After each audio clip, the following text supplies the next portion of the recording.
بسم اللہ الرحمن الرحیم، اللہ کے نام سے جو رحمان اور رحیم ہے۔ وَلَقَدْ يَسَّرْنَا الْقُرْآنَ لِلذِّكْرِ فَهَلْ مِن مُّدَّكِرٍ۔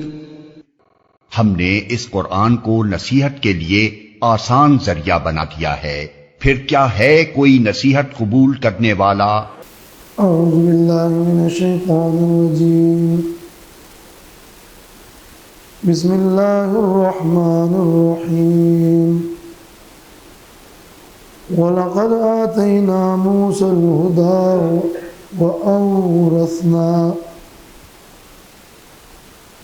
وَأَوْرَثْنَا بَنِي إِسْرَائِيلَ الْكِتَابَ هُدًى وَذِكْرَىٰ لِأُولِي الْأَلْبَابِ۔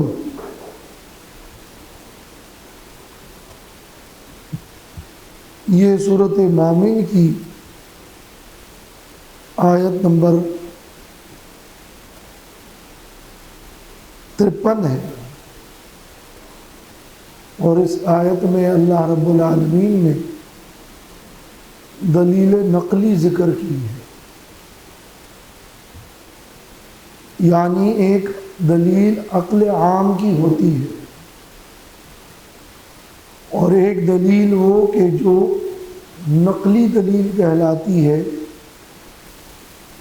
یعنی ما سبقہ گزرے ہوئے لوگوں کے حالات، پیغمبروں کے، نیک لوگوں کے، اس کو نقل کیا جائے تو اس کو دلیل نقلی کہتے ہیں۔ تو موسیٰ علیہ السلام کو اللہ نے ہدایت دی، کتاب دی، اس کا تذکرہ یہاں بطور تسلی کے دلیل نقلی کے طور پر کیا جا رہا ہے۔ ہم نے موسیٰ علیہ السلام کو ہدایت دی اور بنی اسرائیل کو کتاب کا وارث بنایا۔ تو جس طرح موسیٰ علیہ السلام کی قدم بقدم رہنمائی کی، اسی طرح اے پیغمبر تسلی رکھے، ہم آپ کی بھی اسی طرح ہی پشت پناہی کریں گے۔ موسیٰ علیہ السلام کے منکرین مغلوب ہو گئے، تو آپ کے منکرین بھی مغلوب ہوں گے اور آپ غالب ہوں گے۔ تو رسولوں کی ہم نے مدد کی ہے، آپ کی بھی کریں گے، جیسے موسیٰ علیہ السلام کی مدد کی تو آپ کی بھی کریں گے۔ یہ اِنَّا لَنَنصُرُ رُسُلَنَا کے تسلسل کی مثال ہے۔ پھر یہاں وَلَقَدْ آتَيْنَا میں لفظ واو ہے، جس کا مطلب یہ ہے کہ موسیٰ علیہ السلام کا ذکر تو اس سے پہلے جاری تھا، رجل مومن کا بیان پھر درمیان میں آیا، تو یہ اسی سلسلے میں اسی بیان کو یہاں ذکر کیا جا رہا ہے، تو اس کو عطف کیا، وَلَقَدْ آتَيْنَا۔ وَلَقَدْ آتَيْنَا، اور البتہ تحقیق کے ساتھ ہم نے دی، آتینا یعنی اعطینا، آتینا ایتا، اس کا مطلب ہے اعطاء، عطا کرنا اور دینا۔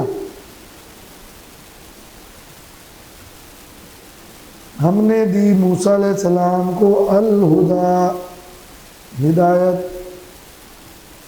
یہ مفعول بھی آتینا کا، کیا دیا ہم نے ان کو؟ ہدایت دی۔ تو ہدایت سے کیا مراد ہے؟ اللہ نے موسیٰ علیہ السلام کو نبوت بھی دی، تورات بھی دی، معجزات بھی دیے، علوم کثیرہ بھی دیے، دلائل قاہرہ بھی دیے۔ تو الہدیٰ ایک رہنمائی ہے، ایک عام لفظ ہے، ہم نے موسیٰ علیہ السلام کو ہدایت دی، یعنی ہم نے ان کو نبوت دی، ہم نے ان کو دلائل دیے، ہم نے ان کو علوم دیے، ہم نے ان کو تورات دی، ہم نے ان کو معجزات دی، سب مراد۔ وَأَوْرَثْنَا بَنِي إِسْرَائِيلَ الْكِتَابَ، اور ہم نے بنی اسرائیل کو کتاب کا وارث بنایا۔ ظاہر ہے کہ موسیٰ علیہ السلام پیغمبر تھے، اور پیغمبروں کے بارے میں تو یہ حدیث موجود ہے کہ ان العلماء ورثۃ الانبیاء وان الانبیاء لم یورثوا دینارا ولا درہما ولکن ورثوا العلم۔ علماء انبیاء کے وارثین ہیں، اور پیغمبر اپنی میراث میں درہم و دینار نہیں چھوڑتے بلکہ علم چھوڑتے۔ تو بنی اسرائیل کو ہم نے کتاب کا وارث بنایا، موسیٰ علیہ السلام سے ان کو کتاب ملی۔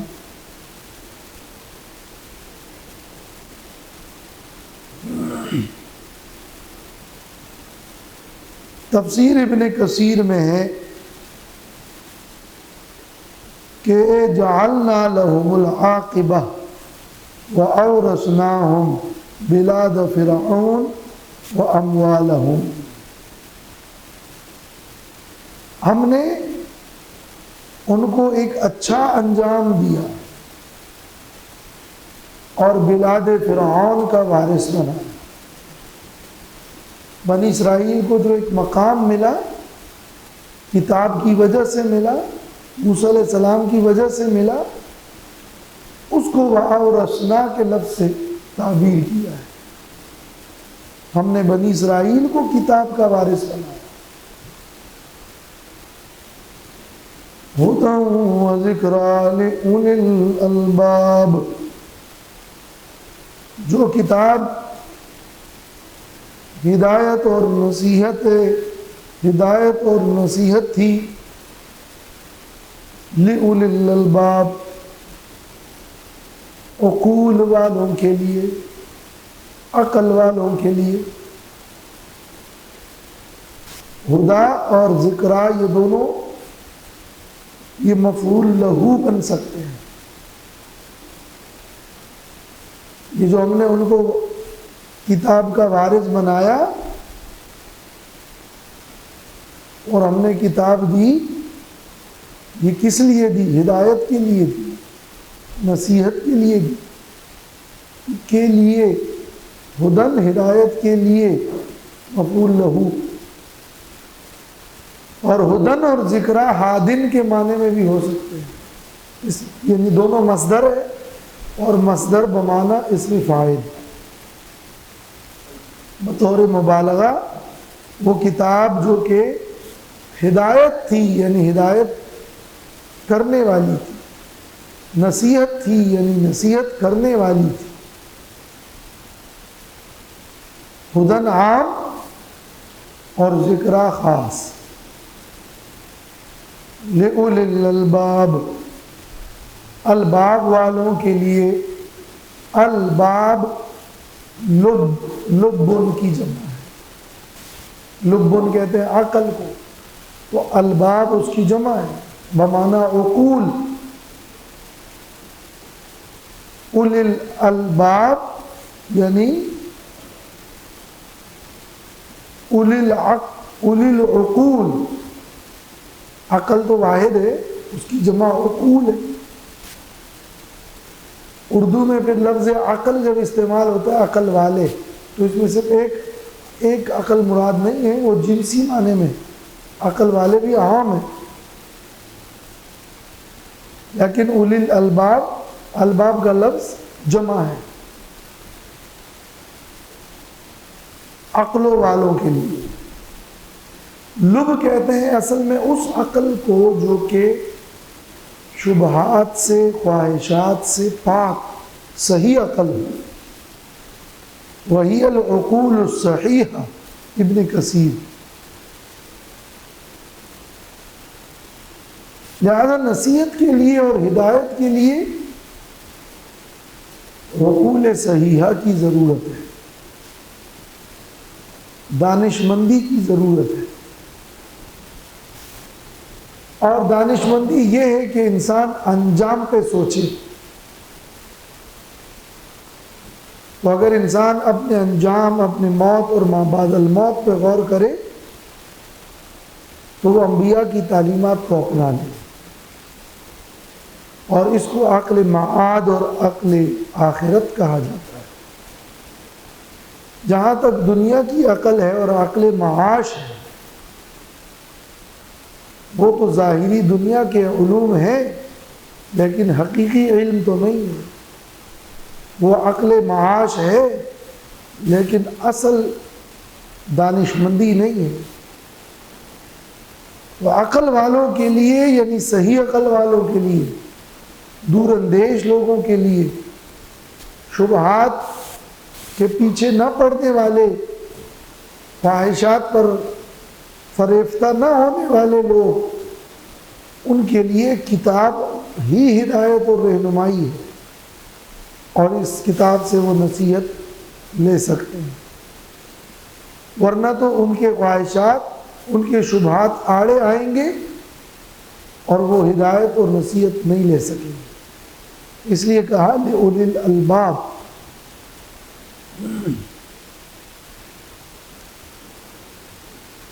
ہدایت کے لفظ کے اندر عموم ہے اور ذکرہ کے لفظ کے اندر خصوص ہے۔ ہدایت ایک رہنمائی ہے کہ آپ کسی کی رہنمائی کریں تاکہ اس کو مقصد تک پہنچا دیں، تو وہ صرف مقصد تک پہنچانا ہے۔ اور ذکرہ نصیحت کیا ہے؟ نصیحت پھر یاد دہانی ہے، اس کے اندر پھر تکرار بھی ہے، یہ مذکر بھی ہے۔ تو کتاب اور کتاب الہی اور اس طرح تورات وہ اللہ تک پہنچانے کی ایک رہنمائی بھی تھی، اور بار بار یاد دلانے والی اور متوجہ اور متنبہ کرنے والی بھی تھی۔ یہ ذکر ہے۔ فاصبر ان وعد اللہ حق واستغفر لذنبک وسبح بحمد ربک بالعشی والابکار۔ اس آیت میں 3 حکم ہیں، اور یہ بھی مضمون تسلی ہے۔ جیسے موسیٰ علیہ السلام کے واقعے میں ایک تسلی کا مضمون تھا، اسی طرح بطور تسلی کے اے نبی آپ 3 کام کریں، صبر کریں، استغفار کریں، تسبیح کریں۔ فاصبر واستغفر سبح۔ جب انسان پریشان ہو اور مشکل حالات ہو، تنگی ہو، لوگوں کی اذیتیں ہوں، تو اس وقت کے یہ 3 کام ہیں۔ اے نبی، لوگ آپ کا انکار کرتے ہیں، ہم نے آپ کو ہدایت دی۔ ایسے تو موسیٰ علیہ السلام کو بھی ہدایت ملی تھی، لوگوں نے انکار کیا۔ عقل والے ہی نصیحت لے سکتے ہیں، اور یہ لوگ جو حرکتیں کر رہے ہیں مشرکین مکہ اور مخالفین، تو آپ ان کی اذیتوں پر صبر کریں۔ فاصبر علی آذاہم، صبر کریں یعنی ان کی تکلیفوں پر صبر کریں۔ صبر برداشت کرنا۔ کچھ تکلیفیں وہ ہوگی آپ کے اختیار میں کچھ نہیں ہیں، لوگ تکلیف دے رہے ہیں، تو وہ تکلیف کونی ہے، تکلیف کونی. اور کچھ امور وہ ہیں جو اللہ کی طرف سے آپ کو پابند کیا گیا ہے کہ آپ ایسا کریں، اس پر صبر کرنا اور اس کی تکلیف برداشت کرنا وہ تکلیف شرعی ہے. بندہ مکلف ہے، اس کو اللہ نے حکم دیا ہے، وہ تکلیف شرعی ہے. تو فصبر، صبر کیجئے تکلیفات شرعیہ پر بھی اور تکلیفات کونیہ پر بھی. جو اذیتیں آ رہی ہیں اس کو ٹھنڈے دل سے برداشت کریں، اور جو احکام دیے جا رہے ہیں اس پر عامل اور مستقیم رہیں. یہ ہے فصبر. یہ صبر اعضاء سے بھی ہے، زبان سے بھی ہے، اور اندر دل سے بھی ہے. دل کی بے قراری اور بے چینی، بے صبری ہے. اعضاء کے خلاف شرع حرکتیں بے صبری ہے، اور زبان پہ واویلا جزا فضا کرنا یہ بھی بے صبری ہے. صبر کیجئے، جزا فضا نہ کریں. صبر کیجئے، بے قراری دل بے قرار اور بے چین مت کریں. صبر کیجئے، آپ وہی کریں جو اللہ نے حکم دیا ہے. لفظ فصبر کے اندر ایک پوری دنیا ہے، اور یہ ایک جملے اور ایک لفظ کے اندر بہت بڑے سوال کا جواب ہے. ایک شخص کہ یہ بڑا مشکل ہے، میں یہ نہیں کر سکتا، یہ دعوت کا یہ کام نہیں کر سکتا، میں عمل کا یہ کام نہیں کر سکتا، دین کا یہ کام نہیں کر سکتا، میں جہاد نہیں کر سکتا، ساری چیزیں ٹھیک ہے لیکن میں نہیں کر سکتا، تو میں کیا کروں؟ مجھے بتائیں کیا کروں؟ تو طریقہ یہی ہے فصبر. وَاسْتَعِينُوا بِالصَّبْرِ وَالصَّلَاةِ. یہ فصبر جو ہے یہ بس صبر کریں، ہمت کریں، عزم کریں، بے چین مت ہو، برداشت کریں.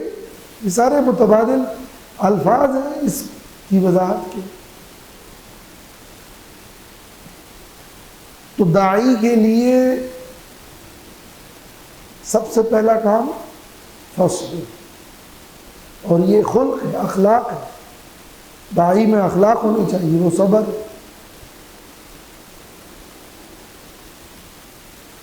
تو یہ اصل میں بہت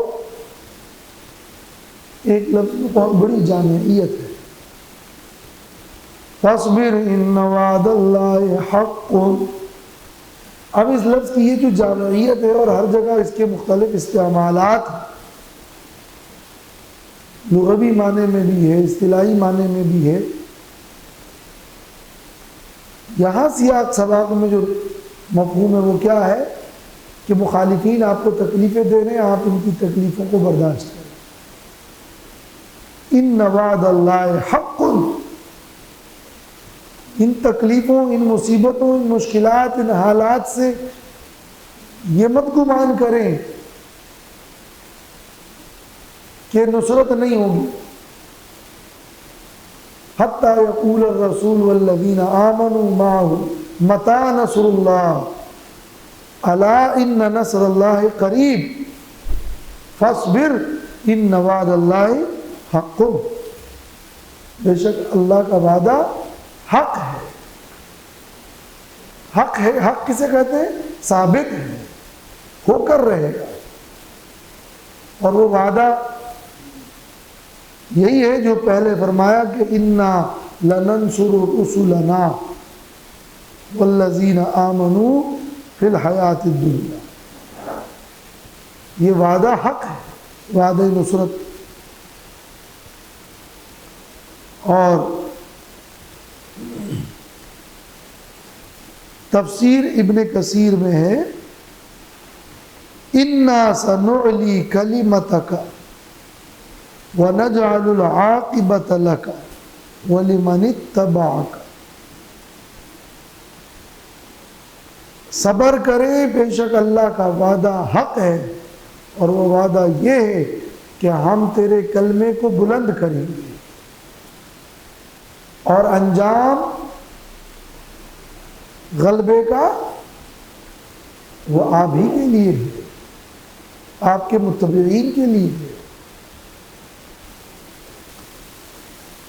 وَاسْتَغْفِرْ لِذَنبِكَ، اور مغفرت طلب کیجئے اپنے قصور کے لیے۔ ذنب کا لفظ گناہ کو بھی کہتے ہیں، اور ذنب کا لفظ کسی لغزش کو بھی کہتے ہیں، ذنب کا لفظ کسی پریشانی کے لیے بھی ہے، ذنب کا لفظ وہ تقصیر و قصور اور خلاف اولا کام کے لیے بھی ہے۔ تو ہر شخص کا ذنب اور قصور یا لغزش وہ اس کے مرتبے کے حساب سے، اگر اللہ کے رسول صلی اللہ علیہ وسلم مخالفین اور منکرین کے نہ ماننے کی وجہ سے کچھ پریشان ہوئے، تو پریشانی کے اس عالم کے اندر جو کیفیات پیدا ہوئی، جو آپ کے منصب عالی کے ساتھ مناسب نہ تھی، اس کے لیے بھی اے نبی آپ مغفرت طلب کریں۔ وَاسْتَغْفِرْ لِذَنبِكَ، چونکہ لفظ ذنب کا معنی یا ترجمہ یا ایک عام مفہوم وہ گناہ ہے، اور گناہ کیا جاتا ہے، تو پھر وَاسْتَغْفِرْ لِذَنبِكَ، آپ مغفرت طلب کریں اپنے گناہ کے لیے۔ کیا نبی سے گناہ ہوتا ہے؟ انبیاء تو معصومین ہیں۔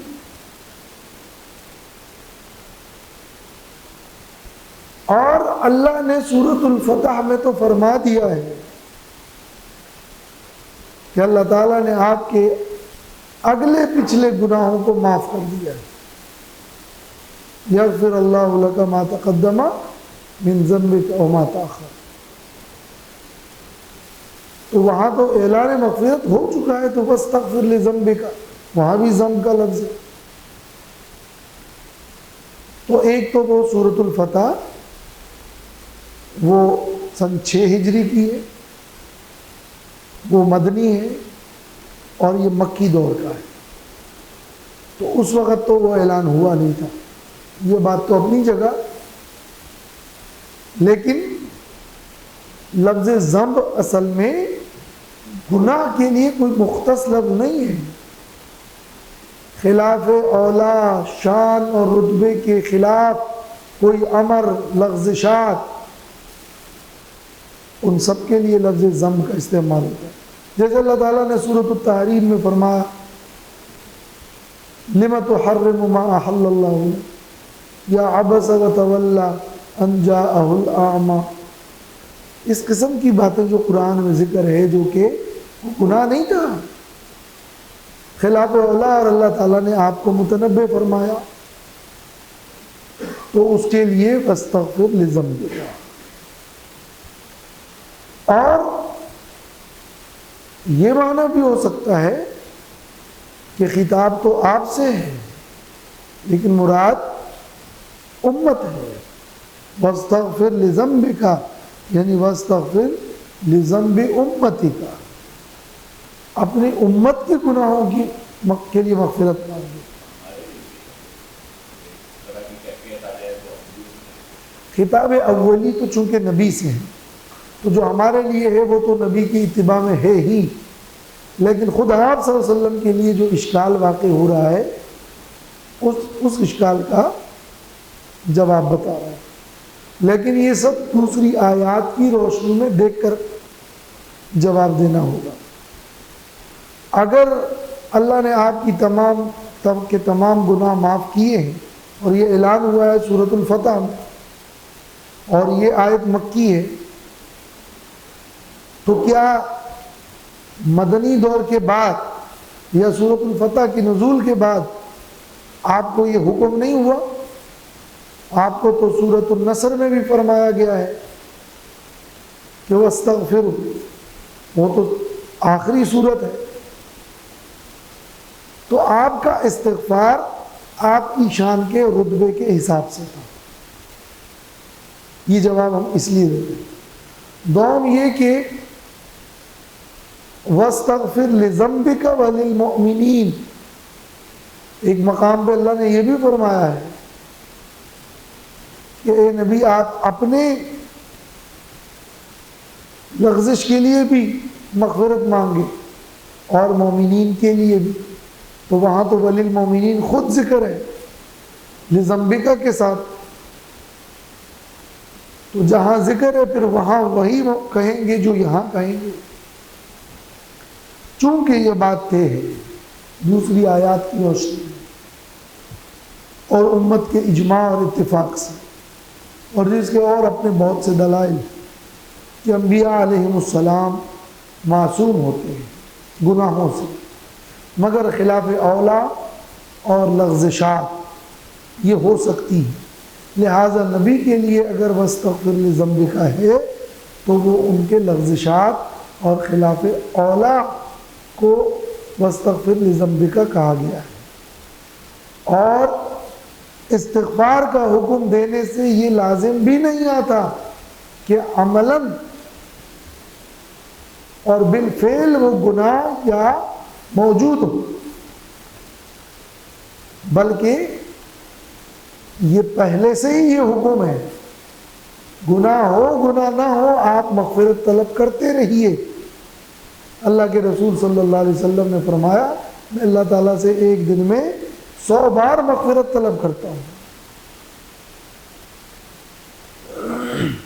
جیسے اللہ تعالیٰ کو سے دعا کوئی کرتا ہے کہ اے رب حق کے ساتھ فیصلہ کیجیے، اس کا یہ مطلب نہیں ہے کہ اللہ حق کے ساتھ فیصلہ نہیں کرتا، اللہ فیصلہ حق کے ساتھ ہی کرتا ہے، لیکن یہ بطور مبالغہ ہوتا ہے۔ کبھی کلام میں جب حکم ہو مغفرت مانگے تو اس کے ساتھ یہ لازم نہیں ہوتا کہ واقعتاً کوئی گناہ موجود بھی ہو، تو یہ کلام نہ سمجھنے کی وجہ سے ایسا ہوتا ہے۔ اس لیے تفسیر معالم التنزیل میں امام بغوی رحمۃ اللہ علیہ نے لکھا ہے کہ ھذا تعبد من اللہ لیزیدہ بہ درجۃ ولیصیر سنۃ لمن بعدہ، یہ اللہ نے اپنے نبی کو جو حکم دیا ہے کہ واستغفر لذنبک، یہ اس لیے کہ یہ اللہ کی طرف سے ایک حکم شرعی ہے تاکہ اس کے ذریعے سے اللہ آپ کے درجے کو بلند کرے اور بعد کے امت کے لوگوں کے لیے اس کو ایک سنت بنائے کہ لوگ مغفرت طلب کرتے رہیں۔ تو امام بغوی نے بڑا اچھا خلاصہ بیان کر دیا، آپ کا مغفرت طلب کرنا امت کے لیے تیزی بھی ہے اور آپ کے درجے کی بلندی بھی ہے۔ وَسَبِّحْ بِحَمْدِ رَبِّكَ بِالْعَشِيِّ وَالْإِبْكَارِ، اور یہ تیسرا حکم ہے،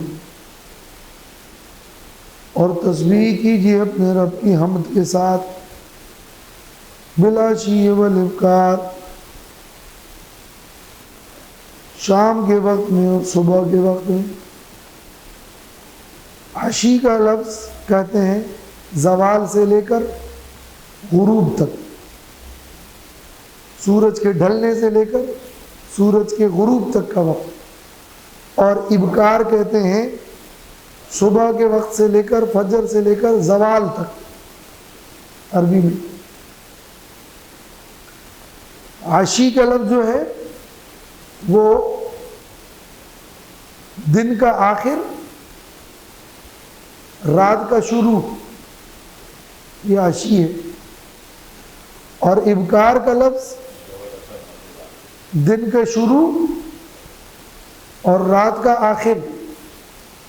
ابن کثیر ان الفاظ میں تشریح کرتے ہیں بالعشی یعنی اواخر النہار و اوائل اللیل، اور والابکار یعنی اوائل النہار و اواخر اللیل. تسبیح اور حمد دو الفاظ ہیں. تسبیح کیا ہے؟ سبحان اللہ. حمد کیا ہے؟ الحمدللہ. تسبیح اور حمد میں مفہوم کے اعتبار سے یہ فرق ہے کہ اللہ تعالیٰ کی کچھ صفات وہ ہیں جو صفات ثبوتی ہیں، جو صفات اللہ کے لیے ثابت ہیں، اور کچھ صفات وہ ہیں جو صفات سلبیہ ہے. سلب کرنا یعنی جو صفات اللہ سے نفی ہے، جو عیب ہے، عیوب ہے.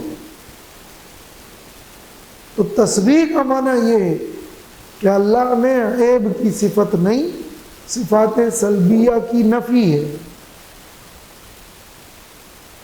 اور حمد کا مطلب یہ ہے کہ اللہ کے لیے جو صفات ثابت ہے کمالات والی، وہ ساری اللہ کے لیے ثابت ہے. سبحان اللہ، اللہ میں عیب کی کوئی بات نہیں، اللہ پاک ہے ہر عیب سے. اور الحمدللہ، اللہ میں کمال کی ساری صفات ہیں، صفات ثبوتیہ. تو وسبح بحمد ربک، یہ تسبیح کو حمد کے ساتھ ملانا ہے. سبحانک اللہم وبحمدک، جیسے بخاری کی حدیث میں ہے کہ آپ صلی اللہ علیہ وسلم رکوع میں بکثرت پڑھتے تھے سبحانک اللہم ربنا وبحمدک اللہم اغفر لی. نمازوں کی رکوع میں پڑھتے تھے. اس لیے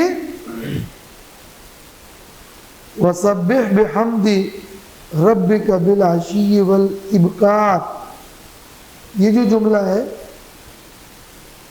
اس کے دو مطلب ہیں. ایک اس کا عام مفہوم ہے، تسبیح کریں، حمد و تسبیح یعنی ذکر و اذکار، یہ عمومی معنی ہے. اور ایک معنی خصوصی ہے، وسبح بحمد ربک بالعشی والابکار، یعنی 5 وقت کی نمازیں پڑھیں.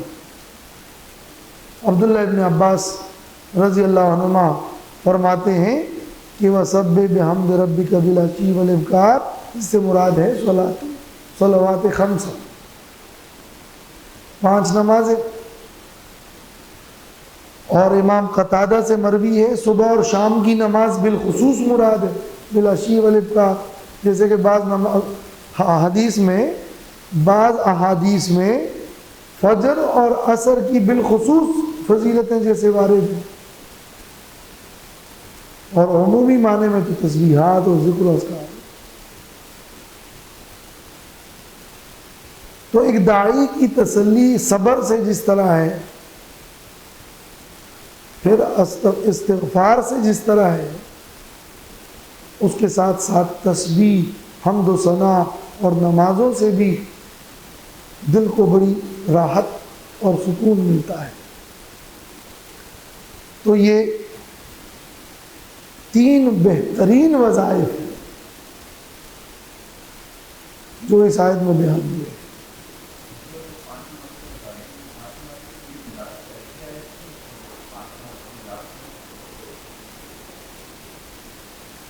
اگر وہ پہلے فرض ہو اور یہ آیت نازل ہو تو پھر تو واضح ہے.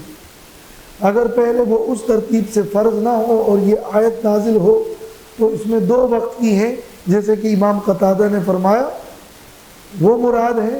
اور بعد میں عموم الفاظ میں عبداللہ ابن عباس والا قول ہے کہ پھر بعد میں وہ بھی شامل ہو. چونکہ جب الفاظ عام ہوتے ہیں تو یہ قاعدہ ہے کہ اعتبار عموم لفظ کے لیے ہوتا ہے. نہ کہ خصوص معنی کے لیے۔ جب ایک لفظ کے اندر عموم موجود ہے تو پھر اگر بعد کے احکام اس کے اندر داخل ہیں تو وہ بھی پھر شامل ہوں گے۔ تو یہ الفاظ اگر اس وقت یہ نزول نہیں ہوا تھا تو امام قتادہ کا مفہوم بیان ہوا کہ 2 وقت کی نماز، یا اس وقت بھی عموم ہے تو پھر اذکار، اور جب فرض ہو ہی گیا ہے تو پھر اس میں 5 وقتہ نمازوں کا مفہوم نکلتا ہے۔ ان الذين يجادلون في آيات الله بغير سلطان أتاهم ان في صدورهم إلا كبر ما هم ببالغيه فاستعذ بالله إنه هو السميع البصير۔ اس آیت میں باطل پرستوں کا مقابلہ کرنے کی ایک اور تدبیر بیان کی گئی ہے اور ایک اور ادب بیان کیا گیا ہے، اور وہ ادب یہ ہے کہ فاستعذ باللہ، جیسے فاصبر ہے اور واستغفر ہے اور وسبح ہے، تو فاستعذ باللہ یہ چوتھا وظیفہ اور چوتھا حکم ہے۔ اس سے پہلے کہ اللہ تبارک و تعالیٰ کی پناہ میں بندہ آئے اور پناہ طلب کرے، فرمایا بے شک وہ لوگ جو اللہ کی آیات میں جھگڑتے ہیں بغیر دلیل کے، عطاہم جو دلیل ان کے پاس آئی ہے۔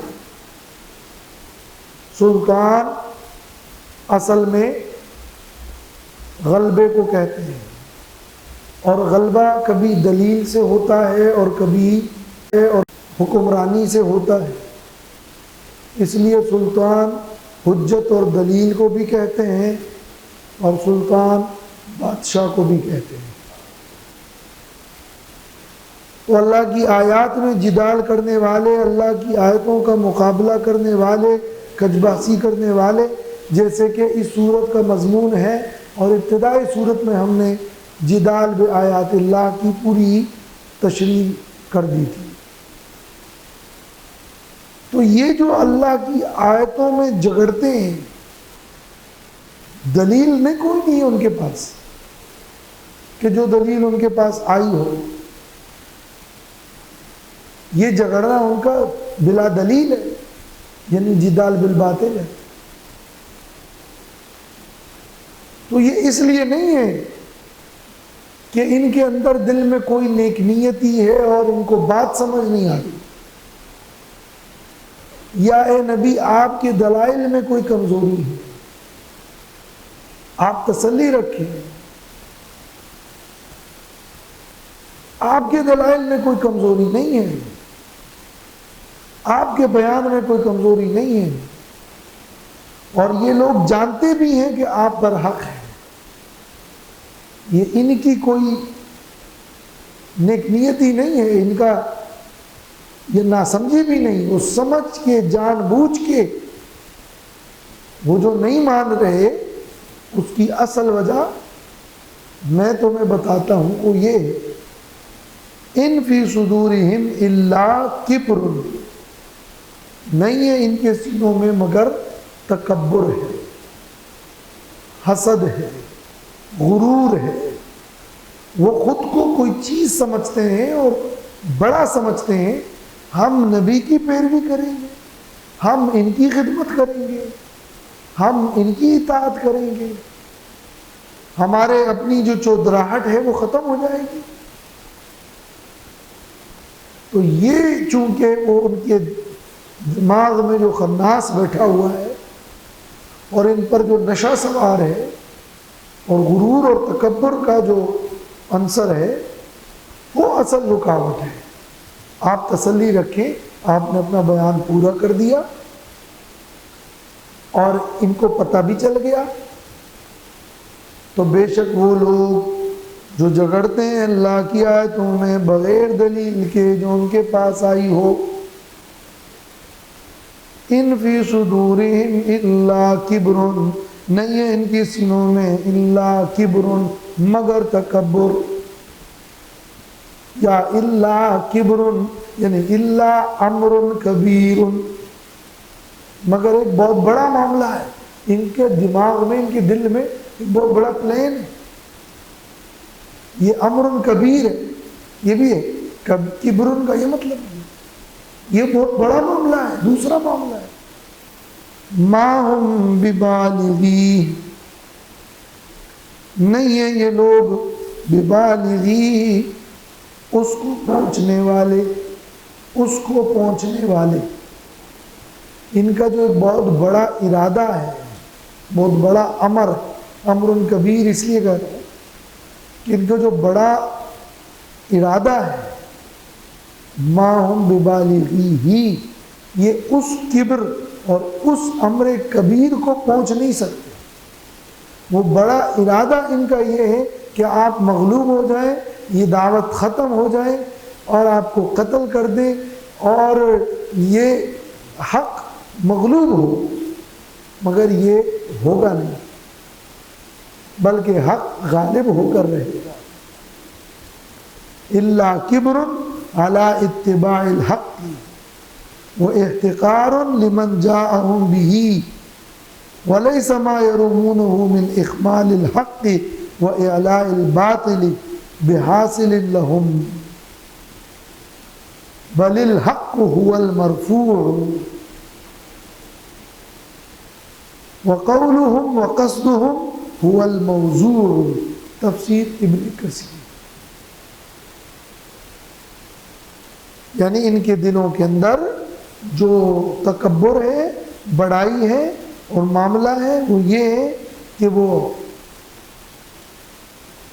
حق کو حقیر کر دے، حق کو بجھا دے، باطل کو غالب کر دے، مگر یہ ان کو ملے گا نہیں، حاصل نہیں ہوگا۔ ما ہم ببالغی مقتضا ہو، وہ اس کے مقتضا کو کبھی نہیں پہنچ سکے گے۔ ببالغی میں جو بھی ہے یہ ما نافیہ کی تاکید کے لیے ہوتا ہے، کبھی اس کو نہیں حاصل کر سکے گے، کبھی وہ اس مقصد کو پورا نہیں ہوگا۔ اور نبی صلی اللہ علیہ وسلم کو ہی قیادت ملے گی، اور اللہ جس کو بڑا بنانا چاہتا ہے اس کو غالب کر کے رکھتا ہے۔ اور بالغی ہی تو معلوم ہے کہ یہ لفظ اصل میں بالغینا نون کے ساتھ تھا، یہ جمع ہے، اضافت کی وجہ سے نون گر گیا ہے، ببالغی ہی۔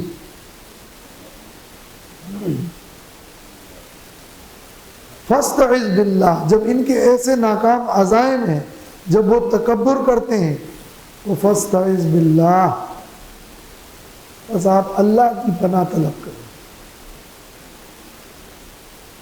اللہ کی پناہ میں آئیں۔ کن سے؟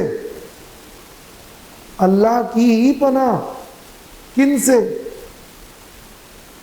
من حال مثل ہؤلاء، ابن کثیر اللہ تعالیٰ سے مانگے کہ اللہ میں کہیں ان کی طرح نہ ہو جاؤں، یہ ہے استعاذہ۔ اور ابن جریر میں ہے من شر مثل ہؤلاء،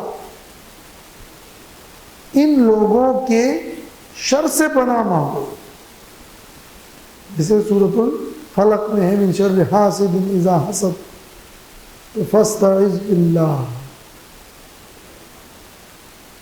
اب یہ آپ کے خلاف جو سازشیں کر رہے ہیں، مکر کر رہے ہیں، رجل مومن نے بھی بڑی تقریر کی، ان کے خلاف بھی مکر ہوا، فوقاہ اللہ، اللہ نے ان کو بچا لیا، آپ کو بھی اللہ بچائے گا۔